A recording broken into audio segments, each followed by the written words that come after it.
Welcome back to another edition of the Disney Dish podcast with Jim Hill. It's me, Len Testa, and this is our show for the week of Schmurz Day, May 4th, 2020. On the show today, listener questions. And in our main segment, Jim tells us the history of the classic Fantasyland attraction, Mr. Toad's Wild Ride. Let's get started by bringing in the man who wonders whether bologna is just hot dog pancakes. It's Mr. Jim Hill. Jim, how's it going? Well, would that I could make pancakes, Len. Are you aware of the flour situation? I'm actually hoarding flour right now, Jim, and I had to trade or barter with someone for yeast. Okay, well, I was lucky enough that Alice went through a bread making phase while she was out visiting us last year. So I have the yeast, but it took me, God, I must have gone to 3 or 4 different stores, all of them wearing my mask, until I finally found flour. And even then it was like, I damn near went with coconut flour and almond flour before I finally found this one lonely bag toward the back and carried it out like it was a foundling. It's like, it's mine. It's of all-purpose flour. You know what I can't find? Cake flour. Like the really fine. I guess you can make it just by throwing it in a blender and stuff. But speaking of baking, Jim, I made one of the biggest mistakes last weekend that you can possibly make in quarantine, Jim. I found a recipe for homemade Krispy Kreme donuts. So I made the first dozen. So these are a yeasted, fluffy donut, very airy, very light. Wow! I made a dozen, and they came out perfect. The dozen were gone, Jim, within 6 hours. That's between Laurel and I. And then I made a second dozen. And that's when I started to realize I had a problem, Jim. I can't. I need to put this away. I can't do this. Glenn, if you thought you had a problem before, you've just told the world you know how to make Krispy Kreme donuts. Have you seen any George Romero movies? Right, exactly. They were instead of brains, it's like Krispy Kreme. Incredible. I mean, they were just like one bite into the first one. You're like, it was so good, you knew it was bad. I once had, when I had my wisdom teeth out, they gave me Percocet for painkillers.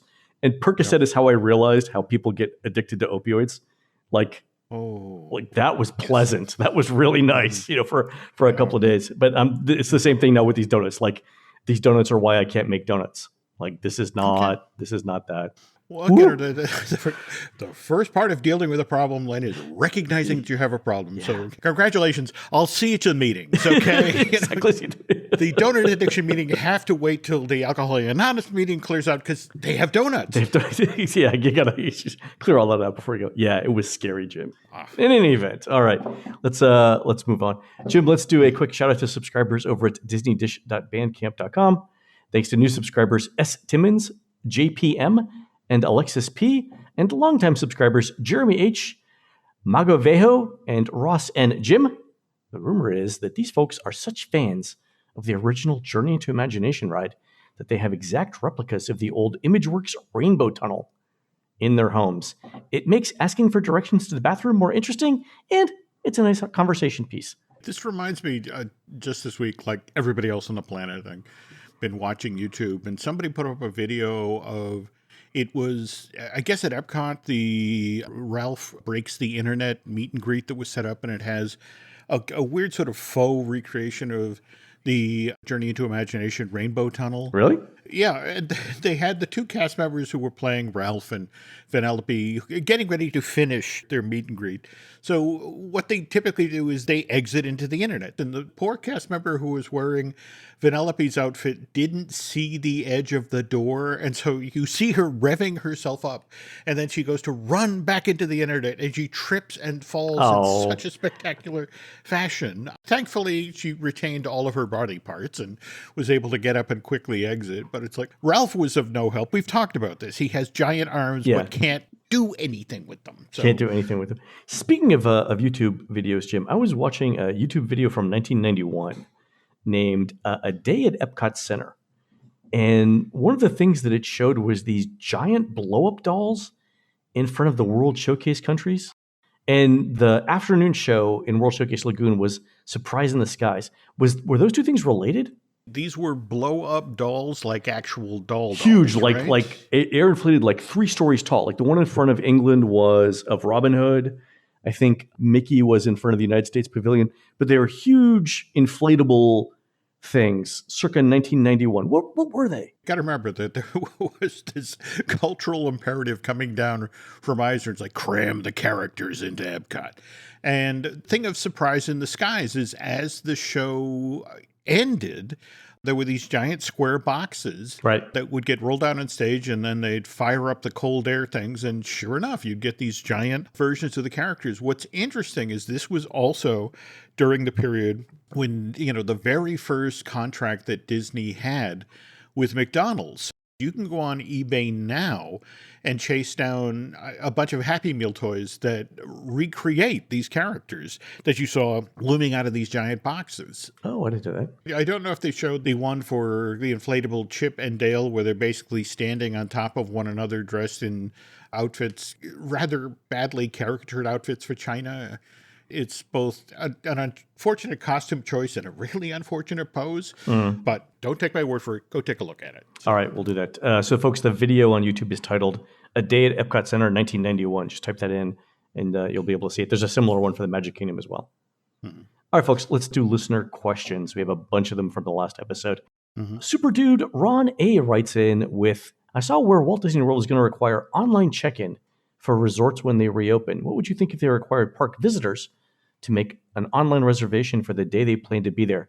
That would give Disney a lot of insight on demand and also allow them to control the number of guests they allow through the gates. Seems like something they might try at least initially. So, Jim, the online check-in I think is smart because you avoid face-to-face contact at the front desk. That kind of makes sense.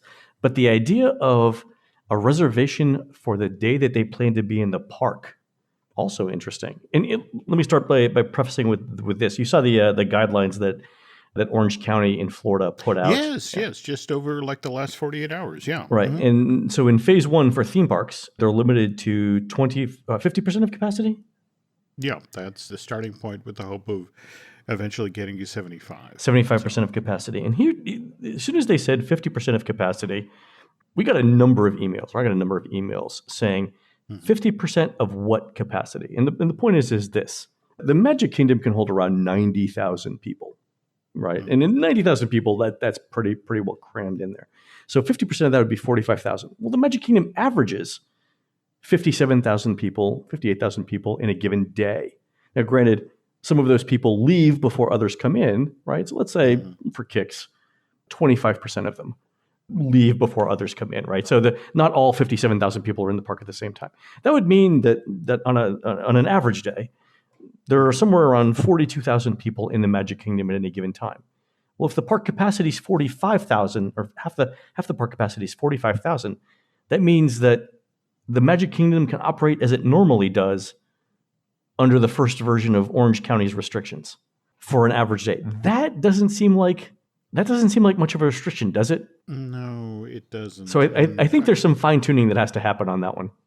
Oh, no doubt. Anybody who's smart enough to read the unofficial guide and follow a touring plan isn't one of those folks who's right up by the rope drop, but think about how many things that people think of as a part of their Disney World vacation, getting to the park early and being, one of those families that's right up by the rope drop along with the rest of the crowd. It's like, that's not going to happen. No. Disney's got to figure out a way to not make that happen. So how do you do that? What's the new procedure for opening the park for the day? Yeah, because they won't be able to. They won't be able to do the traditional rope drop that they do. And in fact, they really can't crowd that many people in front of the train station. Now, for the Magic Kingdom, though, the thing they've been doing for the last couple of years, where they let people onto Main Street, you say an hour before the park opens, I think that makes a lot of sense. You can spread things out. So we'll see that. But at the same time, how do you do social distancing when you're that's your holding pen? Right. So for people who right now, for people who don't have fast passes to Seven Dwarfs Mine Train, what they do is they congregate on that pathway that goes to the right of the castle and then heads back towards Mad Tea Party. And at any given time, there's roughly 1,000 people on that pathway. Well, now if you need 6 feet between groups, you can't fit as many people. So what do they do then? Now, they could always extend it farther down, right? So they've got space to play with. But yeah, I don't know that limiting the Magic Kingdom attendance to 50% of its actual capacity is much of a change from a normal day in the Magic Kingdom. No. Right. So that means that we'll probably see it be like 25%, my guess is.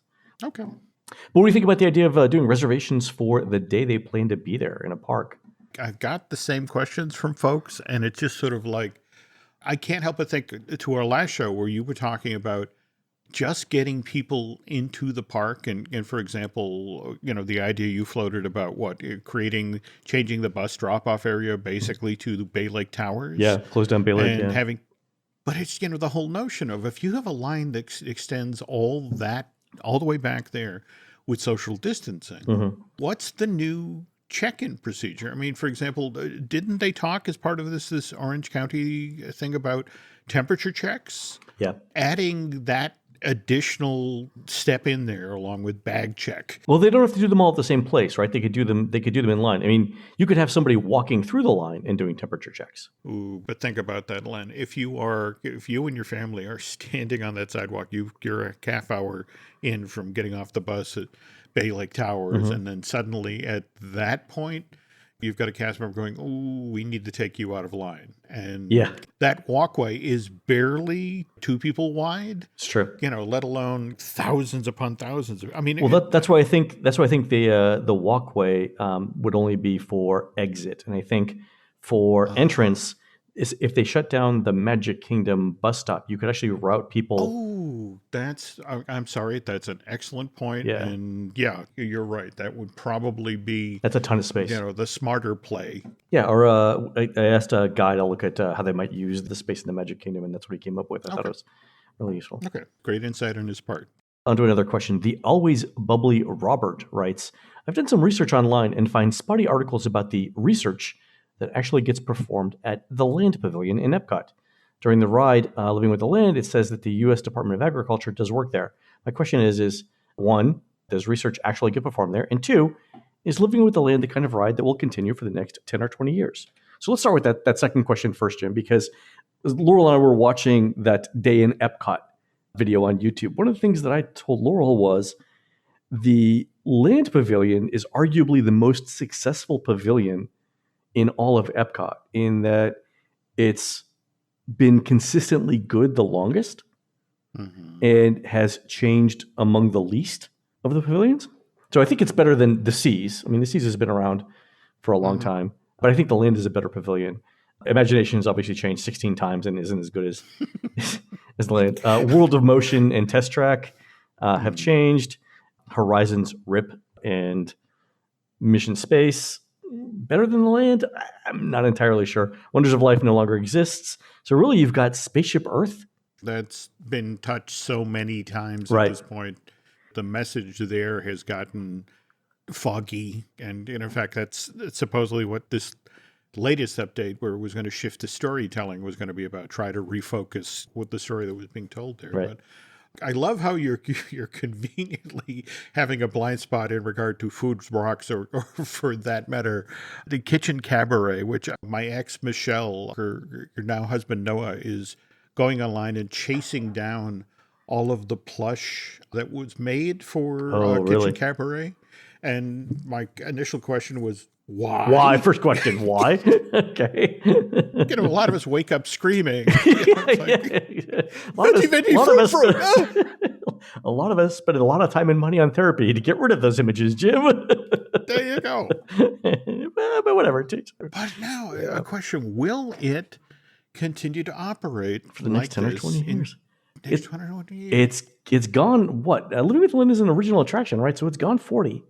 Will it go 10? Oh, I think 10 is a no-brainer. Yes, obviously 10. Yeah, and Bob Chapek has already been pushing the more Disney, more relevant, that sort of thing. But at the same time, you have to respect that Epcot has its educational roots. And so it's like, it's kind of a no-brainer to leave at least Living with the Land in place. And my understanding is that Disney is regularly doing outreach to colleges and universities around the country looking for quote-unquote safe experiments to do in that 5-acre farm space back there. Nothing having to do with dinosaur DNA, is that what you're saying, Jim? That's it exactly. Because, you hate to lose a boatload of tourists. Right? Oh, fine. We're not going to recreate dinosaurs. Okay, all right. Okay. I mean, Jim, what's the point of having billions and billions of dollars if you don't attempt that? I don't know. I don't know, Jim. Wow. Okay. Well, it's nice to know you have a hobby along with the bread making. Exactly. Okay, while the bed's raking, I'll be over here working with the DNA. So, okay. Again, this is why they don't let me play the lottery, Jim, because they know what would happen if I won. There you go. All right, let's go on to the next question. This is from the always adorable Fuzz. Jim, what's the history of the crossroads of Lake Buena Vista, and is it still slated to be a casualty of I-4?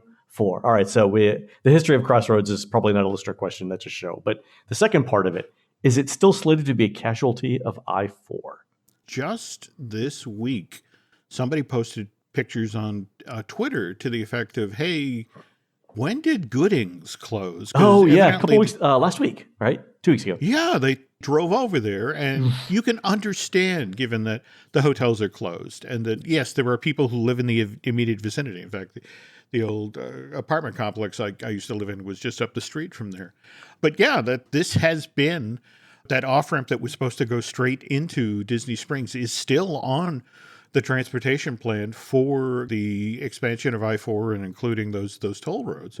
But because that project had slid so far behind schedule, it went from, I want to say it was supposed to be closed and to be then plowed under a year or so ago. And I guess at this point, maybe they're finally getting up to the point of the construction where this is back on again. But yeah, that is still the transportation plan. I mean, Disney would love this feeder ramp that would take people straight into Hotel Plaza and to a lesser extent send them right into Disney Springs. So it's still coming. But unfortunately, like I grew up in New England during the Big Dig, which was only supposed to take 2-3 years and took 17. Yeah, I remember when it opened and USA Today did a thing, and it was like, yeah, this paper didn't exist when this dig started, and like. For those of us who lived in and around Boston, we just find it adorable that, Orlando, yes, that's going to be done in 2 and 3 years. Oh, sure. Have a good time. Sure, Children who aren't even born yet will be going to college by the time this thing, manages to make it out to Poinciana. So have a good time. That's funny. All right, on to the next question. The delightful Sue writes in and says, I listened to the last show.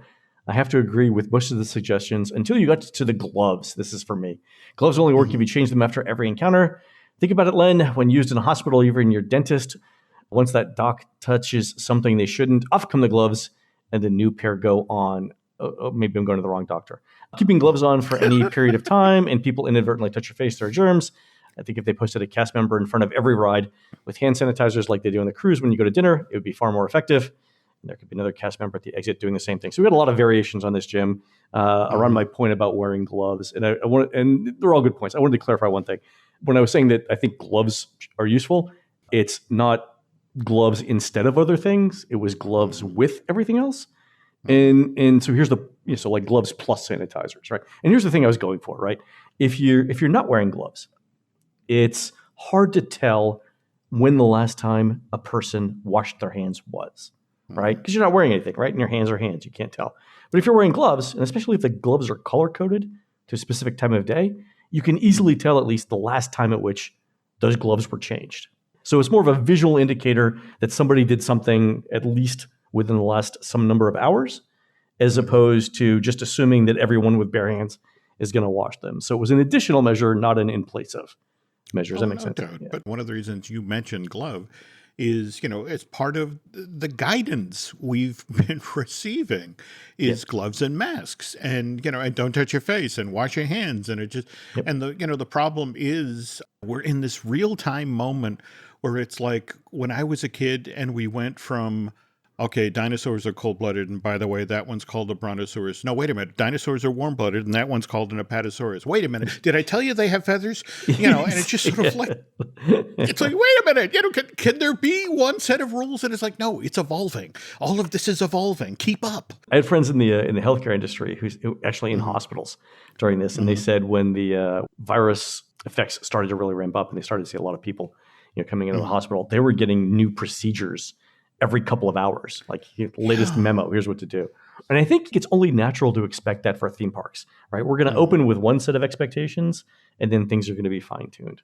Okay. Right. Well, again, but just in case this glove thing continues, I have got this box of wonderful, elbow-length opera gloves. I'm waiting, Len. I can't wait to get to the parks and be elegant.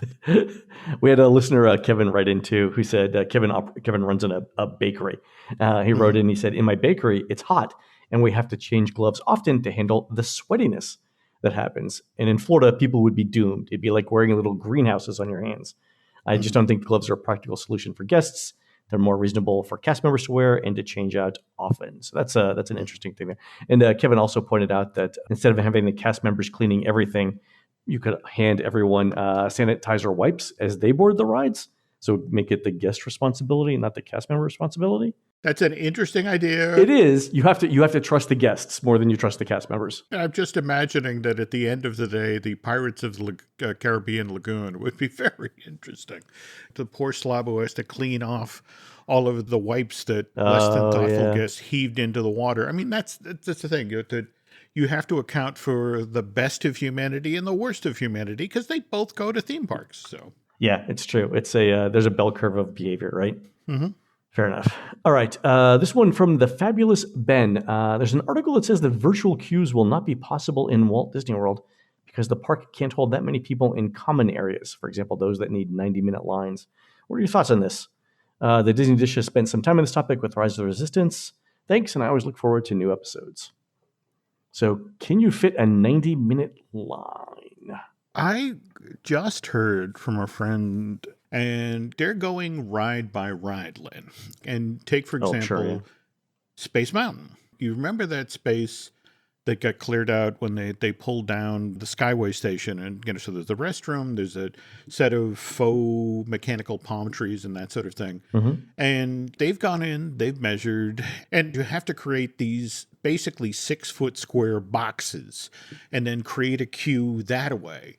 And have enough room for it to turn and enough room for people to get access to the restroom. And it's just sort of like, yeah, we think back there, we can create space. And, and taking into account the interior space of Space Mountain, it's like, we think that ride's good. But then you look at things like, for example, Pirates of the Caribbean with the Caribbean Plaza, and it's like, oh, geez, we have the pinch point of going into Frontierland, and there's also the space for around Enchanted Tiki Room. And there's supposedly a plan where you have to triage. And it's one of these things, Pirates is hugely popular. There's going to be an enormous line, no question. Enchanted Tiki Room is less popular.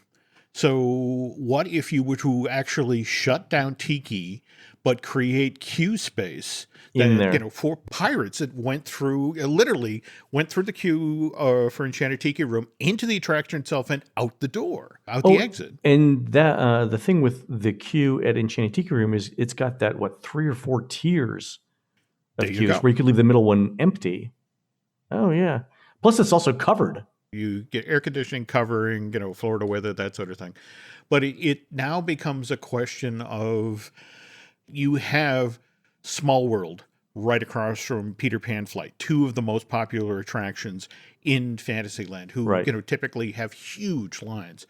Who goes down? Which one of those do you operate? And if you compare the hourly ride capacity of Small World versus Peter Pan, it's like, it seems like a no-brainer. You go with Small World, but then you have to take into consideration the very thing you were talking about on the last show, that, in order to observe social distancing, you're literally keeping at least 2 rows on each boat empty. Right. And that tanks what Small World's capacity was. I mean, there's a lot of folks like you who are very good at math are trying to figure out what's the sensible decision here and what's going to deliver at least an acceptable version of a Walt Disney World vacation experience. And I think that's the challenge. You can make things, you can design safety margins into all of the experiences. You can put in hand sanitizers and masks.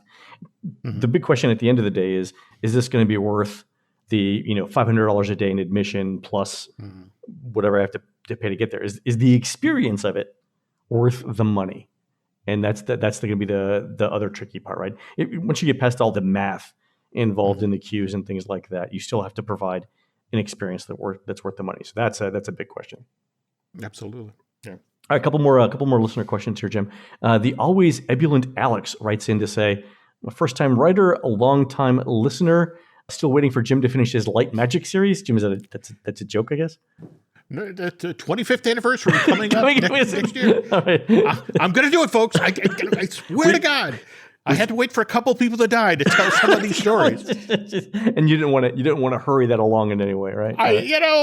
Just definitive, Len, definitive. Okay, all right. Here's a question about reopening the parks. I know everything's up in the air, but in the last show, when discussing Universal's survey about reopening, you briefly mentioned Christmas crowds. Has there been any discussion that you know about how Disney is planning to handle Christmas crowds with social distancing restrictions? It's one thing to talk about distancing measures in a park with August or September crowds, but another thing altogether when the crowds are usually at the way the crowds usually are at the parks the week between Christmas and New Year. Yeah, so remember we talked phase 1 is 50% of capacity for the parks, phase 2 is 75%. I guess the third phase would be 100% of capacity, and they would need to get to that by Christmas. If they don't, and let's say that we're in phase 2, 75%, the thing that you would see at Christmas is basically what happens in the Magic Kingdom on very crowded days. They would direct people to other parks, right? Yeah. You got to remember that when you talk Christmas at Disney World, you have to talk all of Christmas. The company spent just shy of $1 billion on the redo of Disney Springs. So I have this amazing new retail, dining, entertainment space. Yep. And especially during the holiday season is hopping.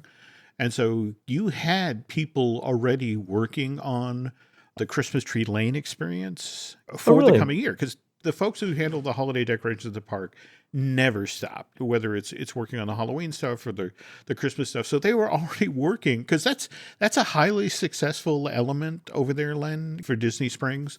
The combination of this is where you go to have your picture taken with Santa, and then you can walk through and look at the Disney themed Christmas trees. And for those folks, it's literally stop work. We have no idea how we do that with social distancing. We may be a couple of years before we circle back to this idea, because it's just, how do we do all of Disney Springs with normal day-to-day operations, right, with social distancing? Never mind how we do it with holiday crowds. And certainly something like this that would be an artificial draw for holiday crowds. It's like, no, that's off the table for right now. Just let's first we have to figure out how to operate this place, and then once we get, maybe when there's a COVID treatment plan, which they were just talking about yesterday, maybe then we can talk. But that's the other thing people need to prepare for, is that there's just going to be a lot of stuff that people love about going to the resort that's just off the table for a while.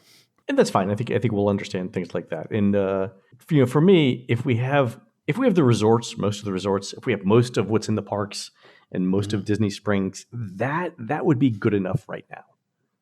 Like for me. So the other stuff, like the nice to have stuff at Disney Springs, I don't know that I would necessarily miss the Christmas tree thing. By the way, Jim, did you notice in the Orange County guidelines where they said that retail and restaurants can open up with restrictions? Does that mean Disney Springs can open up? That is the $64 question, because it's like, how do you do that? Because remember, what Governor DeSantis has initially talked about is that first Florida opens up for locals. The notion is that people have an in-state vacation. So it's only folks who live in Orange and Osceola County that would be going over to Disney Springs. And, the thinking is, okay, so that might be manageable. I think the very thing we were talking about on the last show, you have to, for example, persuade people who are collecting unemployment, who typically work for tips, that, look, if you come back to work, you will make your equivalent salary. Yeah, that's a good point, because right now under the CARES Act, you get $600 a week in unemployment. So the big question for a lot of businesses is, will my employees make more money if I open or on unemployment? That for restaurants especially, that's a huge consideration, because you can't open and have everybody be worse, have your employees be worse off. Not going to work. That's an important consideration as well. I know people are asking, questions that they want definitive answers to. And it's like, the situation is evolving in real time. Len and I will probably finish recording the show. There'll be a brand new rule that's just come down the pike. Yes, put on gloves and a mask and say, "Mother, may I?" Exactly. All right, one last question. This one's from the super smart Sarah, who writes in with a suggestion. She says, "I love the Disney Dish podcast, and in listening to your recent episode discussing the survey sent out regarding what folks would be comfortable with in terms of theme park reopening, I have an idea. What if theme parks offered a reduced price ticket that was valid for one of two shifts of guests in a single day? For example, let's say the Magic Kingdom operating hours were 7 a.m. until 2 p.m., and then again from 5 p.m. until midnight.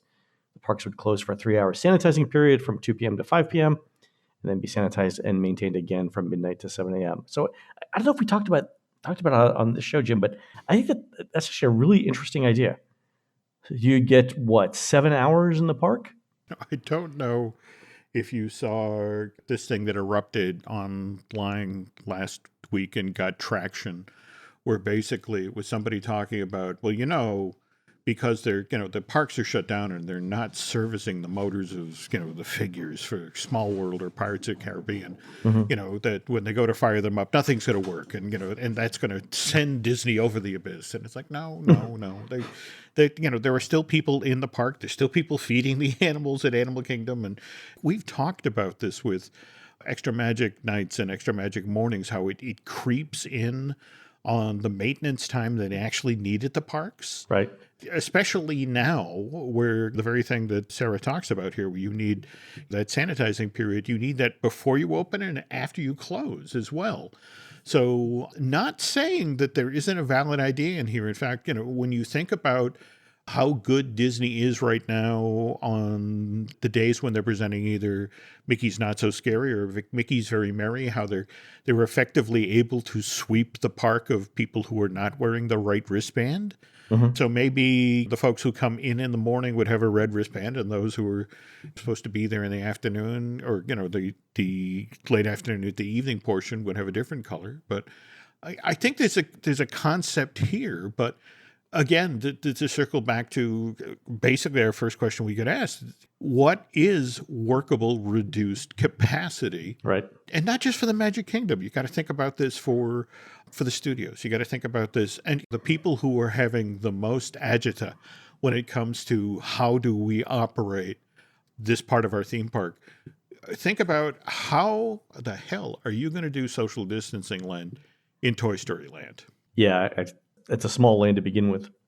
Yeah. The good news is that the queue for Slinky Dog is mostly outside. That's true. But if you start breaking that into 6-foot safety zones, so to speak. Yeah. The 50 people that you can fit in Toy Story Land, is that what you're saying? Yeah, there we go. All right.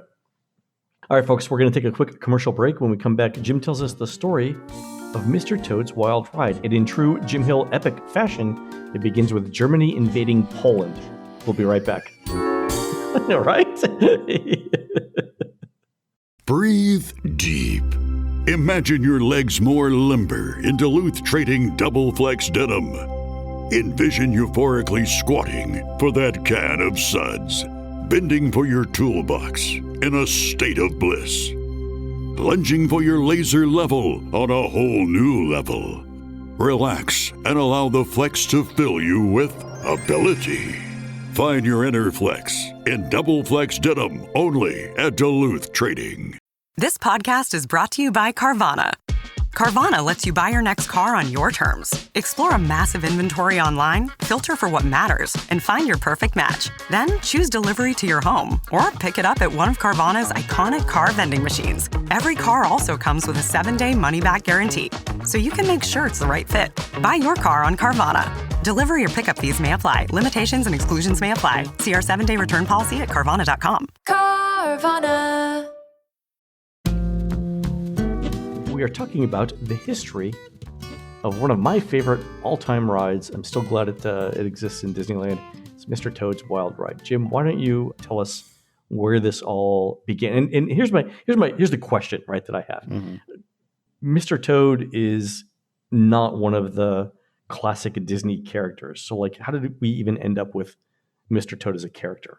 We have to jump back to Snow White being released in 1937. Mm-hmm. It goes wide in February of 1938. and is this immense success. I mean, this tsunami of money pours into the Walt Disney Company. And based on this, Walt at this point had kind of figured out, okay, we do shorts and, we'll do a feature once every 2 years. And, you got to walk before you can run. And, and Snow White is this massive hit. So it's like, okay, that plan, forget about it. We're going to go aggressively expand. We're going to go, our goal now is 2 animated features out every year. And 2 every year.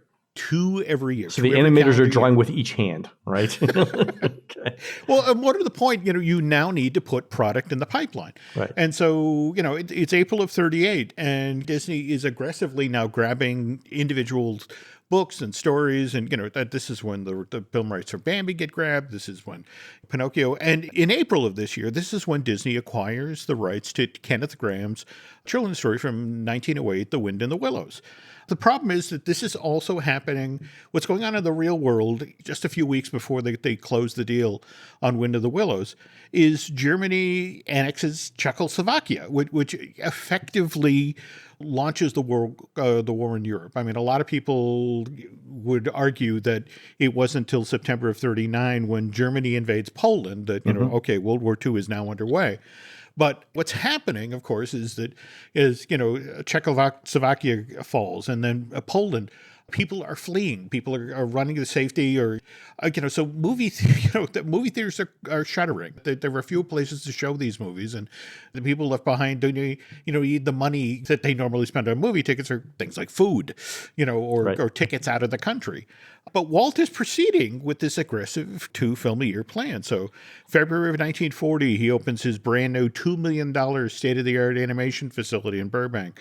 Later that same month, Pinocchio opens, and it gets great reviews. But again, because all of the theaters in Europe are basically shuttered at this point, it actually loses $1 million. And then to add insult to injury, because this is the first year that Walt pulled it off.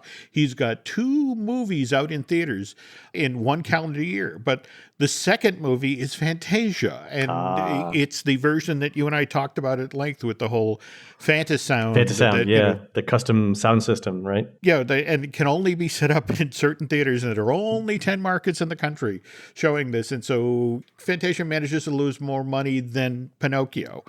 Meanwhile, April of 41, after much debate over the story and how to go at it, they begin animation at a feature-length version of Wind in the Willows. Okay, and Wind in the Willows is Mr. Toad, right? There are characters in it. There's a toad, a mole. What else? There's Ratty, and there's Angus McBadger. My personal favorite. And they're English, right? So these are the characters. They're very English. The thing of this story is it's this affectionate look back at Edwardian England, and so there are people out on the Thames punting in boats and drinking tea and being very civilized.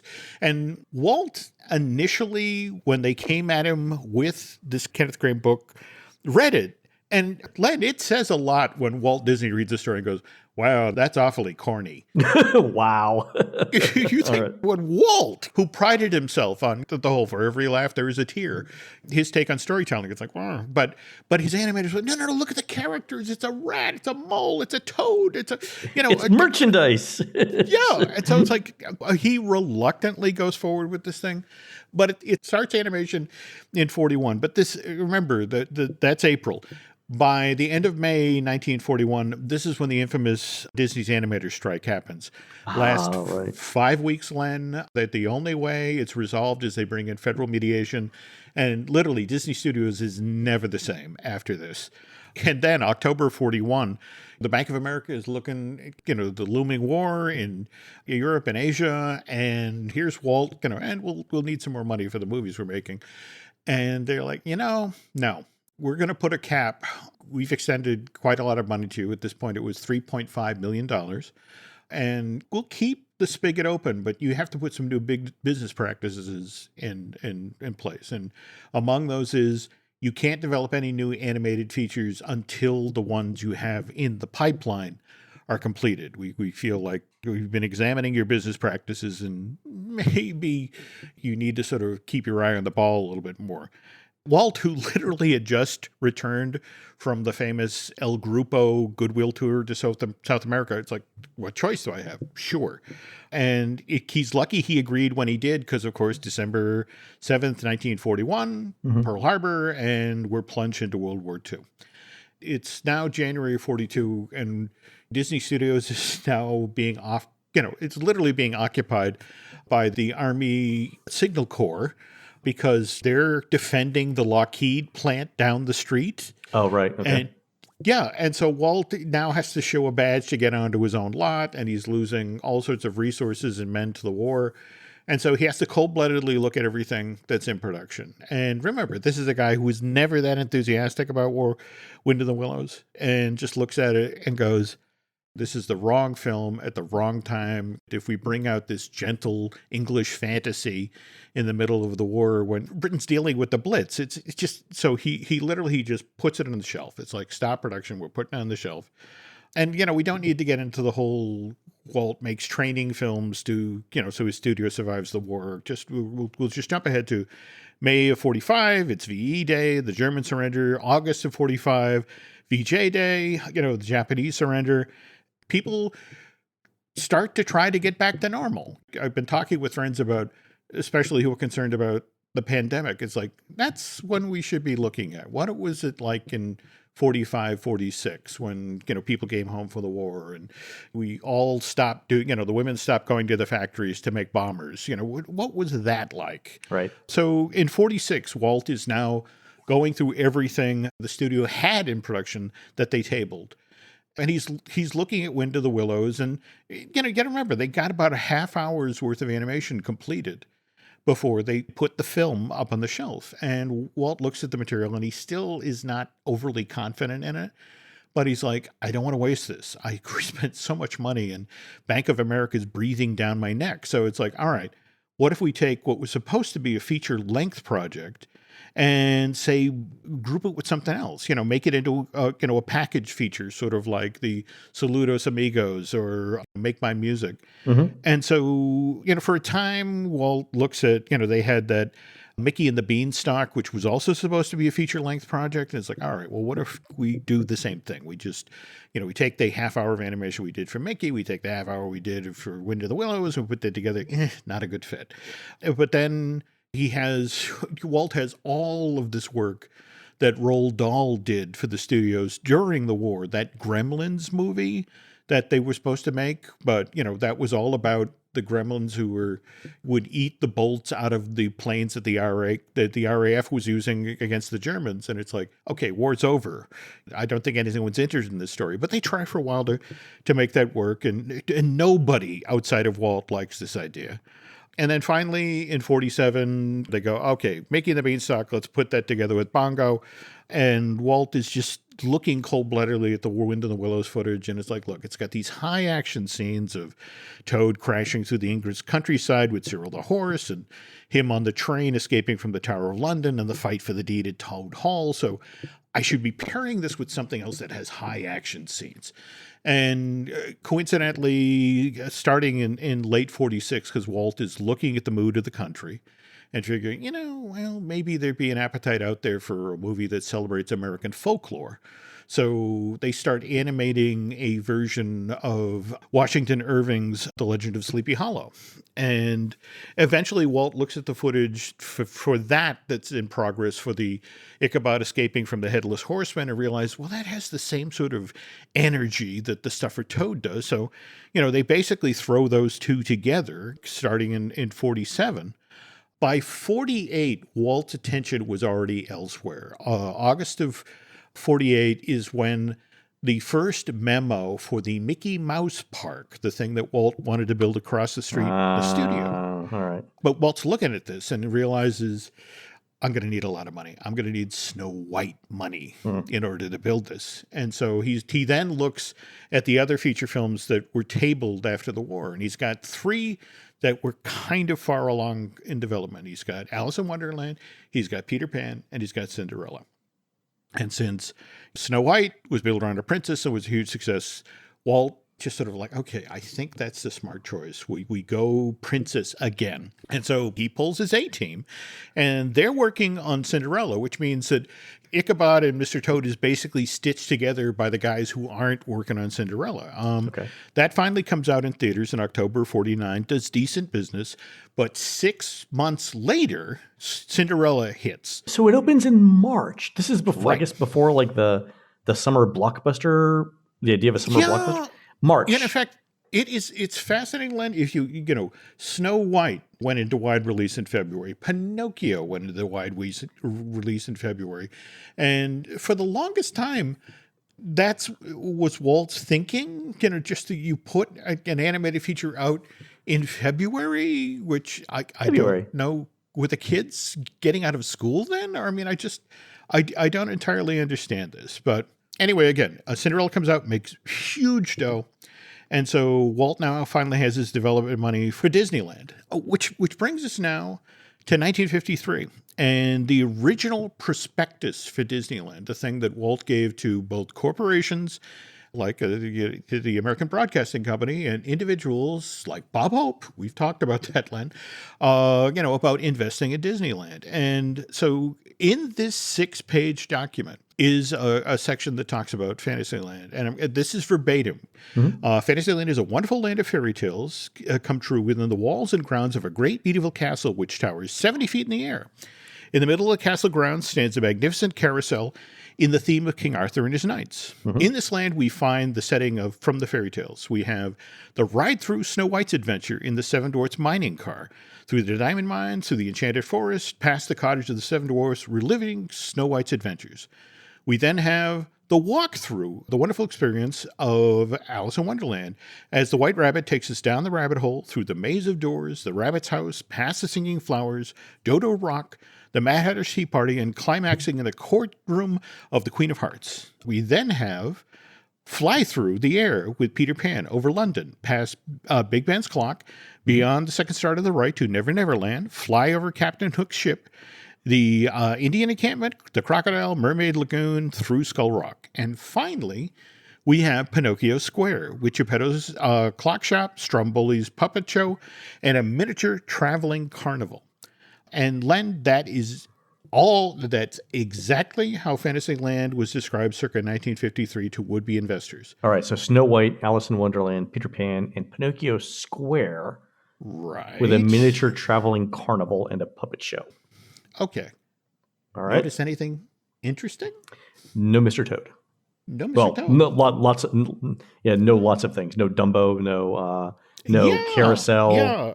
You have to appreciate Walt Disney because, again, look what he did with Fantasyland. It was deliberately a ride-through, a walk-through, and a fly-through because Walt didn't like repeating himself. And so, the notion is that if you went to Fantasyland, you had 3 different ride experiences. So Walt, not a fan of, Mr. Toad, found it kind of corny and to be frank, spent a lot of years sweating about, well, how do I get this thing out the door? There's no Mr. Toad in this version of Disneyland. This was 1950. 1953 to be exact. But wasn't Toad an opening day attraction? Yeah. So, okay. And so what changes between 1953 and 2 years time that suddenly Toad is not only in you know what this thing needs? Amphibians, Jim, amphibians. Well, more to the point, Len, it's front and center in Fantasyland. And in fact, it is, isn't it? It is in the middle of Fantasyland, right? Yeah. And I promise you folks, we'll wrap this up on the second half, which we'll do on our next Disney Dish here. But it's worth noting that the original plan, Toad would have beaten Space Mountain into the park as the first indoor roller coaster by 30 years. For a character that Walt Disney himself didn't like, thought the stories were awfully corny, how then did Toad go on to find prominent places in 3 Disney parks worldwide? It must be the story and the experience itself. I can't wait to hear the rest of this. We'll get to it next week, I promise. All right, folks, that's going to do it for the Disney Dish show today. Please head on over to disneydish.bandcamp.com, where you'll find exclusive shows never before heard on iTunes. Some of those shows will tell you about a secret 1972 memo that Jim found detailing the rides Disney was planning to build in Orlando. And I'm really excited to hear what Jim has found there. On next week's regular show, we're going to wrap up the history of Mr. Toad's wild ride. And you can find more of Jim at jimhillmedia.com and more of me, Len Testa, at touringplans.com. We are produced fabulously by Aaron Adams, rosining up his bow for the 2020 Tennessee Valley Old Time Fiddlers Convention, October 1st through the 3rd this year in beautiful downtown Athens, Alabama. That's right. It's the Tennessee Valley Old Time Fiddlers Convention in Athens, Alabama. While Aaron's doing that, please go head over to iTunes and rate our show and tell us what you'd like to hear next. For Jim, this is Len. We will see you on the next show.